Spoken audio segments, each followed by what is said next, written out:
This is everything you need to know for the second expansion of EverQuest called the Scars of Velious. There will be timestamps so you can skip around as needed. Chapter 1. What are the global changes from Kunark to Velious? So overall, very little changes. The level cap is still 60, and there are no new races and no new classes. The new icy continent of Velious is unlocked. It has content ranging from the mid-20s to max level. It's mostly focused on the endgame though.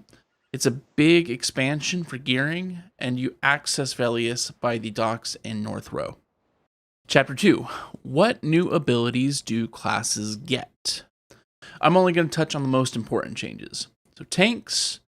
Most tanks get new disciplines that boost their damage output, but the biggest change is to Ranger. Rangers get a new line of buffs that boost the attack stat. It's big for maximizing the damage output of melee DPS classes. Rangers also get two big disciplines. One that supercharges archery damage for a short time, and the second makes Rangers unable to be hit from the front for 24 seconds. It's really useful if the raid tank dies. Rangers can quickly rip aggro and then survive for a while the main tank gets rezzed back in and buffs put back on. Healers, nothing major changes for clerics or shaman, but druids get a new special line of hit point buffs. This new hit point buff for druids includes a slight amount of mana regen, which makes it better to use if you're playing a caster class. Otherwise, melee are still going to do cleric and shaman for the most hit points possible. Caster DPS. No major changes happen to mage, necro, or wizard. They basically just get stronger versions of spells they already have. For melee DPS, monk and rogue get no new abilities at all. Crowd control. Enchanters get this cool werewolf illusion buff that they can throw on other people, and it's really good for melee classes because it had some extra buffs to boost up their DPS. Bards have three major changes. They get an ability like Rangers, where they can't be hit from the front for 18 seconds. It's just for survival though. They get a new hit point and mana regen song that's different than all the prior ones. All the previous ones only affected their group. This new one affects everyone in range. For instance, one bard can cover mana song for an entire raid, like 72 people. Huge difference. And the last change for bard. So enchanters have Tash, shaman and mages have Mallow, and these are debuffs that lower resistances on mobs. It makes it much easier to land spells on them. And most importantly, Tash and Mallow are unresistible. If you cast it, they will always land on the mob. This is vital on raid targets because they're a lot harder to land spells on. And these are guaranteed lands. Now, bards get their own unresistible debuff in Velious called Occlusion of Sound. So you can now reliably throw 3 debuffs on a raid mob so that casters have that much an easier time landing their spells. Chapter 3, what quests are good? I'll touch on this more in a later chapter, but briefly, Velious has quests to replace all your major armor slots, all your visible slots, and it's for every class. That's the biggest addition of this expansion. But other quests to think about for everyone. This expansion adds the first quest line for trade skillers specifically, the Coldane Prayer Shawl. It's a series of 7 crafting combines requiring all the major trade skills, and it creates a unique piece of armor that has mana regen attached. Mana regen in gear is limited to less than a handful of items in this era of EQ. Very rare and generally the best in slot for all casters. Except take everything you know about gearing in EverQuest and throw it out the window. For the 25th anniversary of EQ, the company added a series of missions in this floating tower put into North Row. If you get the keys and cheese the missions with level 2 mages, you can finish all these missions in like an hour and some change. You can get the best in slot item for every piece that's being offered right now, and it will likely stay best in slot for many more expansions to come. As of this recording, it's something like 7 to 8 slots of tower gear available, and it will go up to 12. It will finish with 12 missions. All the pieces allow you to add extra mana regen, say if you're a caster, or add attack stat for melee. Tower gear gives you more resist than the crafted resist gear that was necessary on raids. Now you don't need that resist gear anymore. Just get tower gear instead. Tanks have like 30% more hit points to survive with. Casters likewise 30% more mana to heal or DPS with. Melee DPS are like putting out 10 to 25% more damage. Tower gear completely changed the gearing meta for 2024 TLP servers. It made half the raid drops obsolete. And this tower gear likely extends to other TLPs in the future too. It's likely that the anniversary tower is here to stay forever. I ignored the anniversary tower in my 2 prior guide videos because I thought it would be pointless, but I couldn't have been more wrong. These tower quests aren't optional at all. The gear is just too strong not to get. Now, beyond tower gear, there's another 10-step quest line in Velious for what would have been the best in slot ring, the Coldane Ring quests. One step is really unique in that you get involved in a full-on war between the giants and dwarves in the zone. Complete zone-wide event. It's really fun to do one time. There's a very simple quest to get a wrist item that can summon infinite throwing weapons, the Bracer of Hammerfall. Simple quest, but it's very RNG luck-based, costs money every time you try. And the last one I'll touch on is the family quest called Dozakar's Tears. In the end raid zone of Temple Vishan TOV, in this one section of the zone, you get special drops that you can turn in to make some best in slot armor pieces, like a 40% haste back, a 40% haste wrist with crazy stats attached to all of them, or the other handful of mana regen items I was talking about that are amazing for casters. Chapter 4. What zones should you level in? Like I said in previous videos, if you're soloing, I would stick to outdoor zones in the Old World or Kunark. Original era zones, classic era zones are going to have the weakest mobs. They will be the easiest to kill. But Kunark mobs, a little bit harder, they drop better gear. Velious has even harder mobs than Kunark, so I wouldn't recommend soloing here. And overall, this expansion is much more focused about indoor dungeons that are inherently riskier for soloers. It's a lot harder to run away when things go wrong. So if you're grouping, as you should, the most popular route will be your classic / Kunark zones until you're about 25, 30-ish, where you could go to the Tower of Frozen Shadow. It's a multi-tiered dungeon where you need keys to continue progressing up the floors. And each floor up is a jump in level mobs. So you can go from high 20s here all the way up to early 50s if you keep getting the keys to progress up. But most people aren't going to stick it out here in this dungeon for that long. I would expect to finish up here in the mid 30s and then go back to old world zones until you're about 40-ish. But there is another option. You can go to Crystal Caverns. You can take this from the mid 30s to 40s. It's a very unique dungeon in that it's full service. You spend a long time grouping here, your bags get full. You don't have to leave. There's a village inside where you can sell all your stuff to vendors, put the stuff in the bank, and then go right back out to XP. Now, once you're in the 40s, most people will come back to Velious to do Velkators. Velks, it's the alternative to Seblis and Chardok to get 40 to 60. It's one of the most popular dungeons in EQ. I would expect a lot of people to be there. Just be careful, it's got a lot of slippery floors, and you can take some big falls, so watch out. A few other options when you get higher level are Siren's Grotto, Kale Drackle, or Dragon Acropolis to power out those last few levels to 60, say if Velkators doesn't suit you.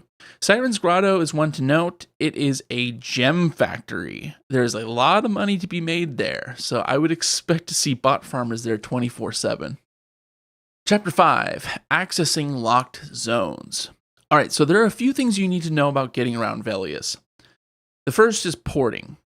Most of the zones have a combined druid / wizard ring that you can port into, but only if you have the required access piece. The devs intended that you earn the right to port in this expansion.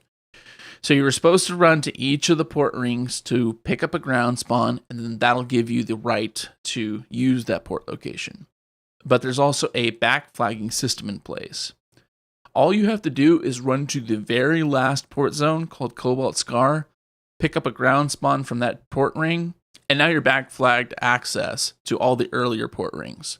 Just go to Cobalt Scar, pick up the item, and you're done. It won't be that simple though, because a key is required to get into Cobalt Scar. Now there is a legit way to get it and the fast way to get it. The quest for the Cobalt Scar key involves giving 200 plat to a spy in the giant city. Then you bring back that intel to a dragon quest giver in the dragon city. Most people don't do it because it costs a decent amount of money and it's a lot of running. So the fast and free way is you just kill the quest NPC, Ziglark Whisperwing. You might need one other person to help because he is a pally that'll heal himself, but that's it. He drops the key. You'll hurt your faction with the dragons a little, but if you fully raid this expansion, you're going to destroy your faction with everyone, so it's not a big deal. You can fix it. Once you have the key, you click on an orb in Sky Shrine, and bam, you're in Cobalt Scar.